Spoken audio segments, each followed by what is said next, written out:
Anyway, My friend, I'm doing great. I am getting some sunlight we're finally passing the winter season out here, so things are looking up and sunny, and people are out and girls are out, and it's been a good time the past few weeks. So, how is Bangkok? How is fighting? You finally got you're getting your boxing in now, yeah? yeah, Bangkok is good, man. I've agreed with Yak to get ready for a fight. So Against each other, yeah? Face next year. yeah, so what happened this evening was we went to go to watch a Muay Thai fight, and I was like, I could do this because like I didn't enjoy being the spectator, when you watch like a spectator sport, and I'm like, I don't want to be the spectator. I want to be like the center of attention. I want to be the one who's like taking the blows and hitting the KO. So I was like, you know what? Give me a year, I can do this. So I'm gonna train for a year, and I'm gonna get myself in the ring. I'm gonna put myself in a fucking Bangkok Muay Thai fight with no training whatsoever. I'm just going to dedicate myself to 1 year of just getting fight ready and then putting myself in the ring, because I think that would be a good thing to do. I think that. Do you think that it's purely just that you want to have the attention, or is there something else that drove you to want to do, like getting over a fear of fighting, or? Yeah, I think it's an amalgamation of everything. I think it's like I want to put myself in there because I want to prove to myself that I can do the thing. Not necessarily win. Like, I appreciate that there's people who put in a lot more reps than I have, but like, I just want to show myself that I can dedicate myself to a discipline for a year and then follow through with that affirmation. And I don't know, there was just something about it where I was like, even though I'm 7 pints deep right now, I'm like, I'm gonna dedicate myself to this on a drunken slur. But like, I don't know. When I was making the affirmation, I felt as though, yeah, I'm ready to do something like this. I'll probably wake up tomorrow and be like, what a prick. Why did I ever desire to do that thing? But I feel like a year's a long time. It'll be too late for morning. Yeah, accountability now. Yeah, like you're now on the that I've got now I've got something to shoot for, it's like it just makes every day feel like it's worth something, It's like I'm waking up every day, I'm gonna work on my stamina, I'm gonna go to a Muay Thai training camp in Bangkok, I'm gonna ply my trade, I'm gonna give myself permission to suck, and then in 12 months, I'm just gonna put myself into a ring and then let the chips fall where they may. Do you know what I mean? Yeah, I like it. All jokes aside, I'd love to make my way out to Bangkok at some point, because I know part of the dream was for me to get on this fighting regimen with you while I was out there. I wanted to learn how to box, so maybe I'll be able to at least train with you at one point. I don't know about see you in the ring though. That's a that's a long shot for me. 2025 in the ring. No, but it's just, could you imagine? It's just funny though. Like, funny because like I feel as though most people who go to the Muay Thai fights, right? They're just going there as static spectators, right? But like as soon as I witnessed the action, I was like, realistically, what's stopping me from getting into the thick of it, right? Because like most people wouldn't get into the ring. Most people wouldn't actually give themselves permission to actually suck. And I'm like, well, give me 12 months. If I dedicate myself to this discipline, then why can't I actually like become a contender, right? So it's like, I don't know. I feel as though it's like a personal achievement for myself just to get in the ring. Yeah, no, I can totally see that. Yeah, it's crazy. I will update on my end then. Thank you for yours. Right. Be like that. Go on. Moving swiftly. No. Yeah. Moving on. So realistically now, no, but seriously, what's going on, Yak? Have you introduced Yak to the live? I don't think I've seen him on the live yet. I've introduced you to the live. Oh yeah, this will be the first time on the channel and the lives. Yeah. First time. This is my friend Yak. We call him Yak because he's like a yak, like a hairy wildebeest. You want to introduce yourself to the people? Well, the name is Yak. You'll never know the real name. Yak is plenty. Done the best you can. Wildebeest with Oh yeah, fam. Oh yeah. Oh yeah. Come on, Oh, bloody come on, serious, fam. bro. Oh, gang signs and prayers, lad. Yeah. So this is Yak. He's here in Bangkok with me. He's gonna be my Muay Thai trainer. So Coach, moving closer, actually. yeah, like all of the greats, and now he's training me. Muhammad Ali, you've seen him before. No, Yak's the trainer now, but he'll be the opponent in a year's time. That'll be I'm training rival in 2025. yeah, I can't defeat. Christian Yak 2025. No, it'll be me and Christian versus Yak, and we'll try to take down this massive beast together. We can't destroy this man. But what's an going on army with of you five. anyway? Well, immediate update. It's not as exciting as yours. I'm still in the job search, and I texted you yesterday about this. How I am putting in my applications, and I am starting to be somewhat consistent with it. But yeah, I am certainly using this skill, this superpower that I have in my pocket, to avoid the actual work that it takes to sit down and really apply for jobs, get myself another programming job, move my future forward pretty much. And I figured that would just be a fun thing to introduce, because at one point I thought that this skill set was like this was exactly what I wanted. This would solve all my problems. Having a skill like this, being able to go and make things happen with girls that are on the sidewalk, I thought that I wouldn't need anything else. And now being here, realizing that, oh, okay, the next priority up becomes my top priority, which in this case is finding a job, finding work. Yeah, I'm just finding that, like, for example, yesterday I was applying for jobs downstairs.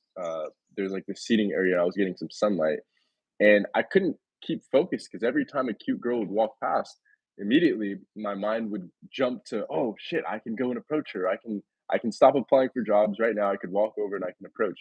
And I actually found it like really difficult to stop looking up and to like just actually focus on what I needed to do on the task at hand. And so yeah, I just figured that would be an interesting way to kick it off, is that although, well, first of all, I really appreciate this skill, and I'm very glad that I built it, but it's not the end all be all. Like, there are still other things in my life that I need to get sorted. And in this case, it's actually working as a distraction in my life right now, because as soon as I want to focus my attention on something that's not as fun as women, then it makes it a lot more difficult, because I'm like, well, I could just do this thing that's more fun. I can just run up to them and try to get a date. So What do you feel as though you need at this moment in time? what I need, it's funny you asked that, because I was literally thinking about booking an Airbnb to some like remote area in California, kind of like you were talking about in Cyprus, and just not paying attention to girls at all, just deleting all social media for like a week, and really just zoning in on the job applications, on like a personal project for the employers to see. Well, one thing I'm doing today actually, and I'm trying to box myself into a corner with this. So I signed up for a bunch of job fairs, programming, like tech related job fairs, where I'm going to have to use my social skills that I've built. And maybe I built them out in the field with you when I was approaching girls, but it's going to easily translate into making friends in the tech world, especially with people that don't typically aren't known for having the best social skills. So, and I thought about it too. And I'm like, well, what's like the path of least resistance? It's kind of what I'm doing now, which is sit on my laptop, put a bunch of applications in, click a bunch of buttons. That everybody that's in programming in tech can do that. But what's slightly harder, at least, is putting on a button up and some dress shoes and driving an hour to meet people that are in the space and that are hiring. And so I figure that's like a higher leverage activity than what I'm doing right now. So, but what do I need in the moment is I need isolation and silence, away from the fun and the hustle and bustle of San Francisco and all the pretty girls that walk down the street on a daily basis. It's almost become like a problem now, a distraction. Yeah, you sent me a message saying something along the lines of whenever you see like the really attractive girls, like that becomes sort of a problem for you. Do you want to expand on that? Yeah, yeah, I think that's always been a problem for me. I think when I was building the skill, it was less of a problem because I was just going in for all of them just to build the skill. It was like a different end goal in mind. Whereas now I'm actually looking to see these girls consistently, reoccurringly. And so yeah, there's a bit of a mental barrier that I have right now, which is I've gotten the skill to a point where I have no problem going up to girls that are at a certain attractiveness level and under because I almost the confidence comes with me because I assume that they're gonna stop. I'm like, all right, well, this girl is cute, but like I'm clearly better looking or more attractive or whatever I think in my head. Mhm. Therefore, this girl's gonna stop. And I find it hard to remember that that energy right there, that's the reason that she's stopping. It's not because, oh, this guy is way better looking than me and I can't believe he stopped me on the street. It's because I'm walking up to her with the assumption that she's gonna stop. And that's coming through in the way that I deliver myself, in the way that I get in front of her, and I assume that she's going to give me her number, and I assume that she wants to talk to me. And the message I sent you the other day is where I'm at now is I see the girl that I really am like, oh my god, 10 out of 10, she's so attractive, and that little vest of confidence, I'm not able to put it on as well because I don't think.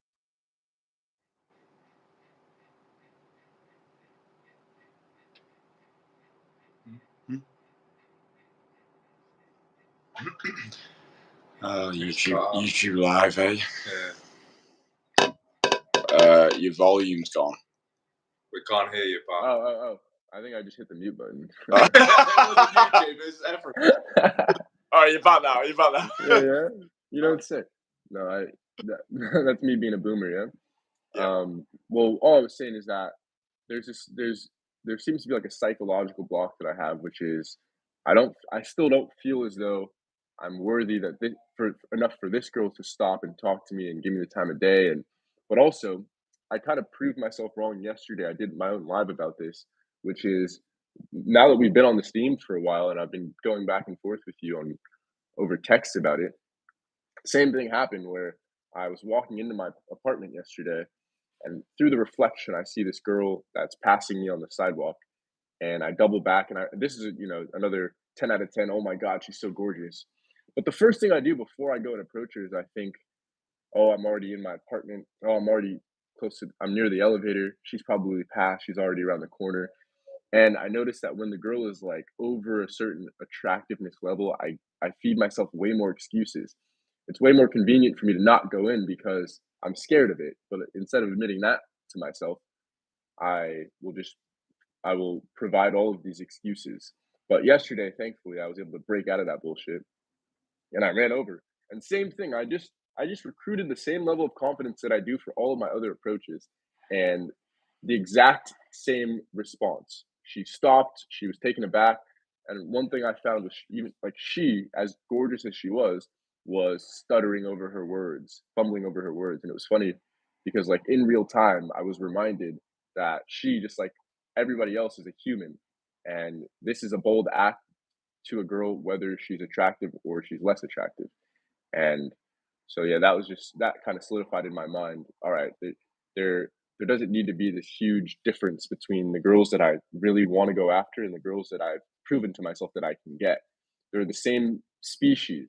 It's just one I put on a pedestal because of the things that I learned growing up, and one I've already proven to myself, so it's easier. It's kind of like the safe zone I'm operating in. Whereas the girls that I'm attracted to, I'm still getting the nervousness and my heart's racing, etc. So that's currently what I'm my sticking point right now. Yeah, I think beauty desensitization is important. Like when you've attracted a lot of girls who you once thought were out of your league, like once you desensitize yourself to that attractiveness, then it doesn't become a big deal anymore. Um, so I think just making a habit out of attracting or approaching the most attractive girls, like whenever you see a girl who you think, nah, she's not gonna give me the time of day, just actually making an active effort to go over and approach her, because usually the really attractive girls, like they're very rarely being approached in person anyway. So it gives you a boost. It gives you a state boost, knowing that, oh, I can go after what I want rather than selling for what I think I can get. So I think, yeah, just making an active effort to actually approach the most attractive girls is important. And I think you'll quickly realize that. I think oftentimes we pedestalize beauty. Like we think, oh, well, she's getting approached every single day. She's never going to give someone like me the time of day. But usually it's not the case. Usually it's like they're very receptive to being approached, because very rarely are they actually being approached. But I think location's important as well. Like obviously we're out in Thailand at the moment. Have you found it out yet? I'd say they're a lot more open to approach over here for sure. I think the dates are a lot easier, a lot more comfortable. The girls are a lot sweeter and a lot more open to attraction. And easier is not the word. I definitely think open is the appropriate word here. I think that comparatively to London, they're certainly less hostile, and I think that there's a deeper sense of desire when it comes to wanting to engage in dates and in conversation, especially with foreigners specifically. So I think it's a lot easier. Yeah, I think being in Thailand, I think people have a misconception about coming here. They think, oh, as long as you're white, you're going to get loads of dates. It's like, well, you actually still need to have something about you.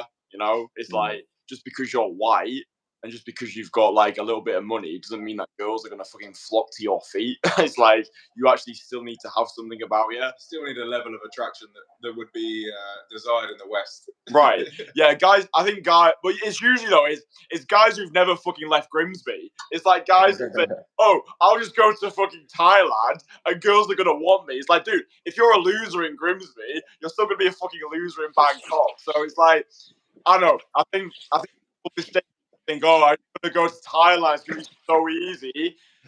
Not necessarily the case. I think you still need to have something about you. I think you still need to be able to go over, approach confidently, be able to experience success in advance, make something happen. But do you have any desires to come over here anytime soon?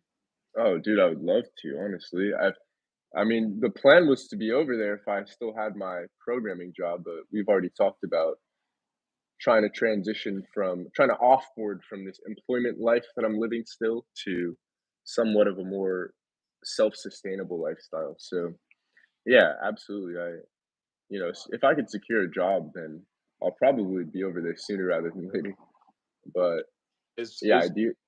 It's good over here. I mean, Yeah. I've set the intention 12 months from now to be Muay Thai fight ready. I'm like, yes, come on, bring me that shit. Because I feel like a lot of people would set that intention when they're like 7 pints deep, but like I'm fully aware of the statement that I'm setting, and also I'm putting it out onto a YouTube fucking live stream as well. Yeah. So I'm like, well, that's gonna hold me accountable. I think I think that would be quite a fun thing to do. Also, it's like it's 12 months as well, so I feel as though if I can get my fitness to a good level, if I can dedicate myself to the art form of Muay Thai, if I actually surrender myself to the discipline, I don't know. I feel as though I can actually make it work. And like honestly, the biggest achievement for me would be actually just fucking turning up in the ring. Yeah. Like if I could turn up a year having never been in a fight in my life, to then people betting like 100 baht, which is like what, £2? Absolutely nothing. £2. people putting money on me to win. I'll be like, you know what? I've done well there. So I don't know. I feel as though a lot of people will like say things like online, like, oh, I could do that. Well, yeah, go on then. Go and fucking do it then. I feel like putting yourself into a ring with like no fight experience whatsoever, I would respect someone who's able to do that, like follow through on their word. So if I'm able to come onto a live stream and be like, right, listen, I've got no fight experience. However, in 12 months, I will put myself in a ring and grapple with a man who's probably got about 10 years of experience. I would respect that man. So yeah, that's the intention anyway. Oh yeah, I'll be out there for your fight for sure. I'll fly out. Side by side. Yeah, exactly. 1,000 pounds on Kristian. I only offered 100. 1,000 is brave.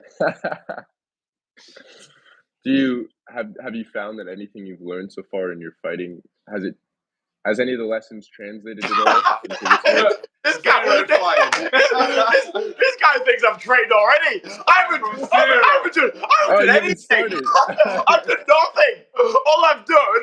All I've done is said, hey, I'm gonna fight. He's true to pure delusional confidence. All I've got. Man, I assumed you've already started your training regimen, though. No.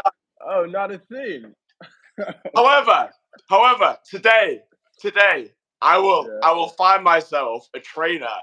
I will do whatever that trainer tells me to do. I've got this man. This man is going to be my coach. He's my accountability coach. So whatever he says, I'm going to do it. If he says run 2 miles, I'll run 2 miles. If he says fucking shadow box, I'll shadow box. If he says strangle a chicken, I'll strangle that fucking chicken. 12 months, I will be in that ring in a Muay Thai fucking fight, and people me on me. That's how certain I am. Oh, this is sounding more realistic as the live goes on. Absolutely. You're a man from, you know. I can't back out of it now. Like I've just all that happened. I went to a Muay Thai event this evening, and I said to Yak, I could do that. Yeah. I could. That's all it takes. But to be fair, there was a Swedish guy who was fighting. So, in my opinion, if a Swedish guy can fight, if a Swede can do it, I can do that. Yeah. Do you have faith in me? Absolute faith, 100% faith. I've got 100 down on you as soon as you're fighting. Yeah, I'll put 1,000 down. Oh, Ephraim, don't pick me up. I'll put 10,000 down. Don't play these games. You know what? I don't have 10,000. You're gonna put the mill down. I'll put my passport down. Fucking Bangkok if you lose. So that's the plan anyway. I thought, you know what? I'll come on the live stream. I'll hold myself accountable after 7.5 pints. I'll put the accountability on there. 12 months from now, I'll be in the ring. I'll be fighting a fully fledged, fully trained Muay Thai fighter. And there'll be a video out there. I just think it's funny. Do you know what I mean? I just think it's cool. It's like, magic, completed that. Called the pro, completed that. Business, completed that. I'm gonna fucking fight now because I wanna prove to all the fucking losers out there who just sit behind a keyboard being like, I can do this. No, you fucking can't. There's very few people who'd actually put themselves in a ring and risk losing, right? Very few people actually do that. But I'm like, you know what? That'll be fun. I think I can do that. And I'm going to back myself until the cows come. Are there any cows here in Thailand? Loads of cows. Loads of cows. So many cows. So I'm skinny, but there's a very skinny cows. So I'm gonna back myself until the cows come home. I'm gonna put myself in that ring. I'm gonna have a fucking fight. Nice one. You have a date set? 2025 March. March 25th. It needs to be set in stone. Is there anything else that you want to talk about? Any other things that you're finding trouble with in your life? Well, just a quick update since our last live. It might be an extension of our last live, but I have been able to start. I've been able to start to assemble a friend group out here. So I'm about a month and a half, 2 months in to living out here in SF. I guess since we've been back from Cyprus, really. And I wanted to start from scratch because I had a few friends I talked about them that I had before we met in Warsaw. And the reason why I kind of wanted to part ways with them was because I felt as though when we went out, I would be the only person initiating conversations, interactions with girls, and then they would always like swoop in and try to take the fruits of my labor just with one of the friends, it's like they weren't ever putting their own balls on the line. So now being out here, I've done it fairly organically, which I'm happy with. I enjoy this game called Spike Ball. I don't know if you've heard of it, but it's just like mini volleyball. It's like a social game you played it at a park. And we have this huge park nearby right next to where I live that I go to often on sunny days. And yeah, I saw this group of guys, probably like 10 to 15 guys playing Spike Ball. And they're just in this gigantic group, had a few sets going. And I literally just ran up to them, super busy day at the park, and just like cold approach, just like this skill really translates to everything. Because I remember at one point in my life, I'd be scared. I'd sit there at the park watching them play, wishing I could play, but too scared to run over and ask. Whereas now, I just dropped my shit at the park and just literally ran right over to them and got their attention, asked if I could play, and they absorbed me into the group. So I'm in this fat ass group chat now. We've been going out there on sunny days. You know, a few times already they've asked me if I want to go out for drinks or go out to dinner after we play. So I've got like a little friend group going there, which I'm happy about. And then I have met a few people at my gym. And then one guy in particular I've been going out with to venues, and we've been playing pool together and stuff. And he's I'm sure he's like unaware of this space in general, but he seems to be at least capable, and he knows what to do when there's pretty girls around, and he doesn't freeze up, and he knows how to interact with everybody. So long story short, I'm happy that I'm beginning to build somewhat of a friend group out here. I think that that's the next step for me, is going from lone wolf that runs after girls on the street to commander of a group of people that can like organize things, coordinate things, make things happen. Hey, let's meet up at this park at this time. Oh, let's go to the bar afterwards.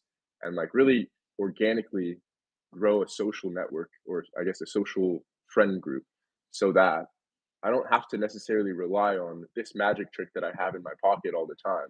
And it can go from like, that was the start, that was the beginning, and I'm so grateful for it.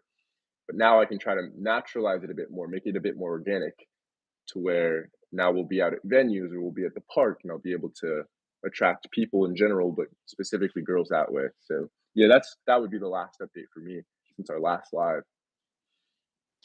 Yeah, I think it's important to have an army around you. It's like whenever, like if you're trying to make content online, right? It's easier if you've got like 20 other people to distribute your content on your behalf. Like it's difficult to create an army of one, you know, but I think if you've got like-minded people who you can go out with, then they can almost do the approaching on your behalf, and they can bring people into your life without you having to do anything. But yeah, how have you actually gone about finding those people? Is it been like you going out and like just bringing people into your life, or Yeah, it's just been good energy. It's just been good vibes. Putting good energy out into the world seems to really attract that energy back into my life. And it's funny because before I would wonder, how do I attract people into my life? How do I get friends? How do I build a friend group? And it would be this sense of neediness of like, I need a friend to give me the confidence to go out to find girls. And now it's just like, for example, something more applicable would be, instead of in like, oh, let's meet up at this bar at this time, to a friend, I just tell him, hey, I'll be playing pool at 9 p.m. at this spot. Show up if you want. And I find that like that's what people are looking for, is somebody to take the lead, to just man the ship. And they they want to follow, like people want to follow. So that's really how it's been for me, is just I just make plans with myself. I'm comfortable going out alone, which wasn't the case even 6 months ago. And I go and I put out good energy even when I'm there alone, so that by the time the friend shows up, he sees that I've already made friends with a group of people at the bar, and the people around me, and the girls in that corner that are sitting at the table. And he's like, wow, who's this fucking stud who's just taking command of this venue? So yeah, that's how I found this is the most effective way for me, is to like literally just extract this skill of this magic trick of running up to girls, take that confidence that it takes to do that, and just apply it in different areas. So that's what I plan on doing today at that tech job fair that I talked about. Is just literally using the same confidence of walking right up to, like, we're all in that place. We're all at the job fair for the same reason. We want to meet people that are in the space that can either hire us or that can work for us, etc. So knowing that, and then also knowing that I have this skill set in my pocket, I can like merge the two, and I can go and I can introduce myself. And so that's me. That for accountability for your channel, that is me saying that I plan on being the most social guy in that entire room. And I'm putting that out into the universe, because that's truly what I plan on doing, is rocking up, shaking as many hands as possible, connecting people when I find common ground. Oh, have you met John? Yeah, he also is doing this. Oh, he's also a front-end engineer. And like really being that coordinator. I find that people just love the person that gathers people and connects people and makes shit happen. So yeah, I think being the social orchestrator gives you that's the word. a lot of dynamic value in people's lives. Like if you're the person to connect other people, then people remember you for that. I think that's one of the best things that you can get from cold approach is having the audacity to just make things happen. It's like, oh, you know John? Yeah, great. Well, I know John, and like here's that connection for you. And yeah, I agree what you say. I think a lot of people are just waiting to be led. I think very few people are actually having the audacity to live life on their terms and make decisions for themselves. It's like being out here in Thailand. The girls who I've dated, they really like the fact that I take initiative. I'm like, what do you mean? It's like, oh, well, a lot of the guys that I've dated in the past, they kind of leave it up to me to make the decisions. Like they leave it up to me to decide where we're gonna go, what we're gonna eat, what we're gonna drink. It's like it's very much like a feminine decision. And like what I found to be true is girls don't actually want to have that responsibility. They just want to be with a guy who can make those decisions on their behalf because then they can sink into their own femininity, which I think is nice. Just the final thing that I wanted to ask, like you spoke about confidence. What do you think confidence actually means for you? Yeah, well, it's interesting because it's kind of tied into what you just talked about, where I used to think that the people that or the social orchestrators, I used to think that they were just like a different breed of person. Like they were dropped on the earth with the ability or with the lack of fear or the ability to connect people with a different level of confidence and balls and etc. And now I'm realizing that it's not that at all. Now like me trying to become the orchestrator of my own environment, I'm realizing that I am just the same as everybody else in that I would prefer somebody to step up. I would prefer somebody to start clapping at a wedding after a speech instead of me having to be the one to do it first and me having to start it because, well, what if nobody else claps? What if I'm the awkward person that nobody follows? But I'm realizing that even the person that like the social orchestrator, they also feel that way. They just do it anyways. They're just the one person that says, damn, this is awkward. Damn, I wish somebody else would step up. I wish somebody else would lead. But because nobody else is doing it, I guess I'm going to be the one to do it. And like repeating that over and over again, of course, makes me more comfortable in doing that and accepting that role. But yeah, initially, I just remember thinking, oh, there is no difference between me and the person that can make shit happen and gather all these people. It's just they feel the same fears that I do. They just act in spite of them, kind of like cold approach. We feel the fear of going up to the cute girl, and we just act in spite of the fear. But what do I think confidence is? I just think it's like now. Now my definition is always changing. I think that's just growth. But right now, I believe that it is being okay with being okay in my own skin. I find that if I can wear the clothes that I truly want to wear because I think that they look cool, I can rock the hairstyle that I like because I think it looks good on me. And I can go out and I can talk to the people that I want to because I just purely because I want to and just present myself in a very authentic and transparent way to the world. I found that that is what confidence means to me right now. So it's less but at one point it was how good is my eye contact? How loud am I projecting my voice? What about my body language? Am I closed off? Am I facing the person that I'm talking to? Am I commanding attention? And sure, those might be tactical ways to convey confidence, but I think actually embodying the confidence I'm learning is just purely not caring about what others think about me and how they perceive me, which is tough because I'm still going through that. Like we talked about the pretty girl that I really like, I'm still having trouble putting myself in there consistently, or at least staying in there, or at least going for the number, from there going for setting up the date. Like I'm still having trouble with that. But yeah, I'm just learning that the more that I am okay with how the world perceives me, understanding that there are people around me, even in the environment, even maybe in the friend group that I'm building, that they see qualities about me they don't like, just being okay with that and being okay with presenting myself authentically. That's how I'm viewing confidence right now. I'd be curious to hear what you think about it right now, being out in Bangkok.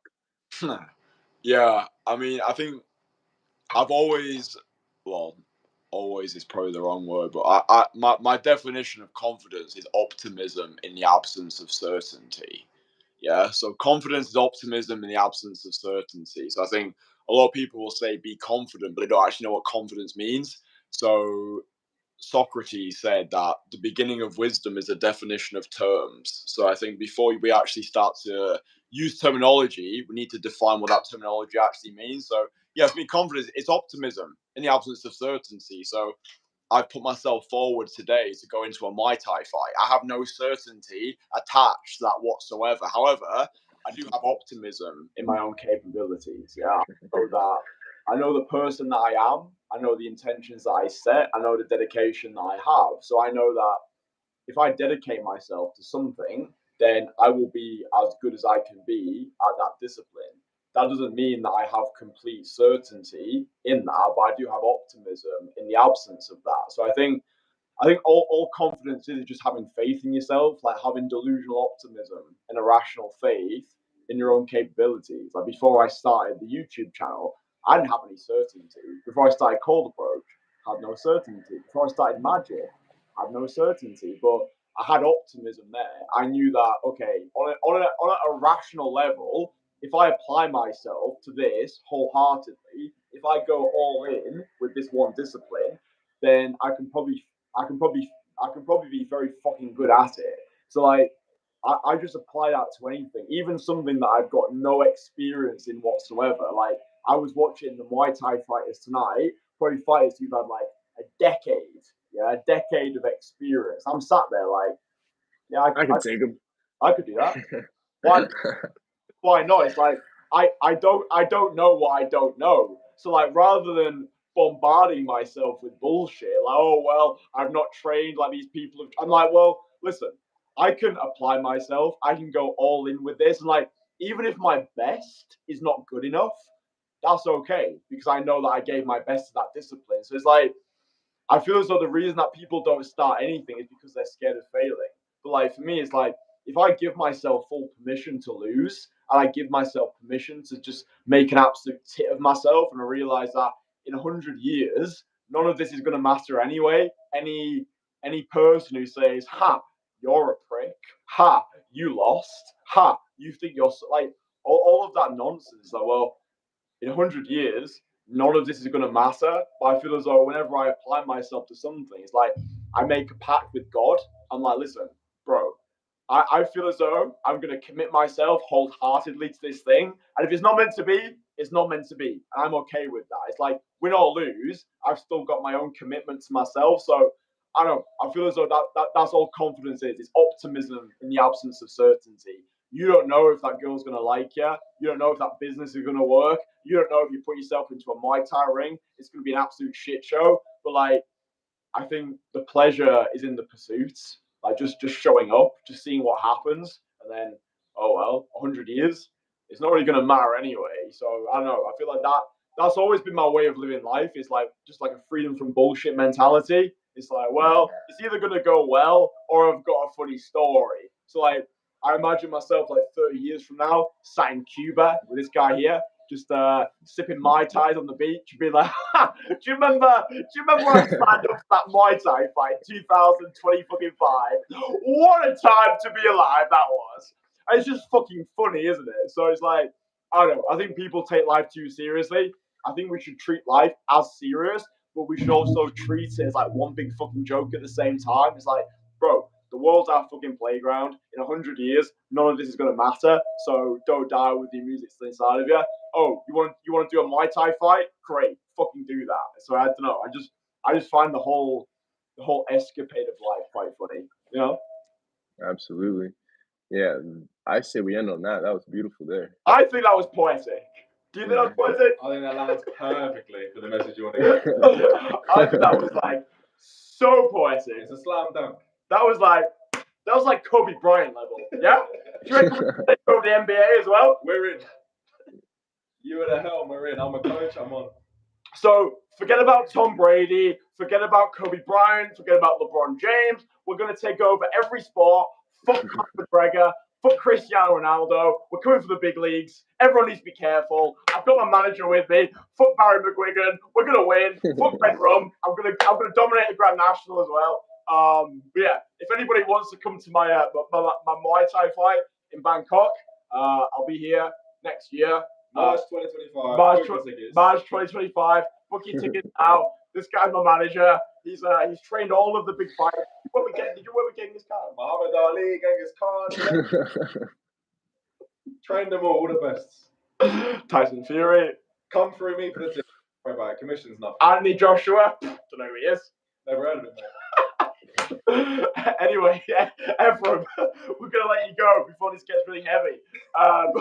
We appreciate you very much. Where can the people find you? Oh yeah, find me in the Entourage. Most importantly, the private network that we have cultivated, Kristian started, and the most valuable network I'm a part of. So, the Entourage mainly, and then I also document stuff that I learn on my channel, Full University. So you can find me there. I'll put all the links below. If people want to find you, they can find you. Thank you for dedicating your time. Thank you for being part of this carousel of absolute fucking carnage. I'm going to get myself fight ready. We're going to destroy some Thai people. Cut that part out. Yeah, redo that. We're gonna fight. We're gonna fight. That's all we're gonna do. That's all we're gonna do. Yep. But no, Ephraim, thank you very much. We'll speak with you again soon. I'll leave your links below, and then the people can go and find it. But have a fantastic day. Thank you for joining, and we'll speak with you again soon. Okay. All right. Stay sexy. Stay sexy.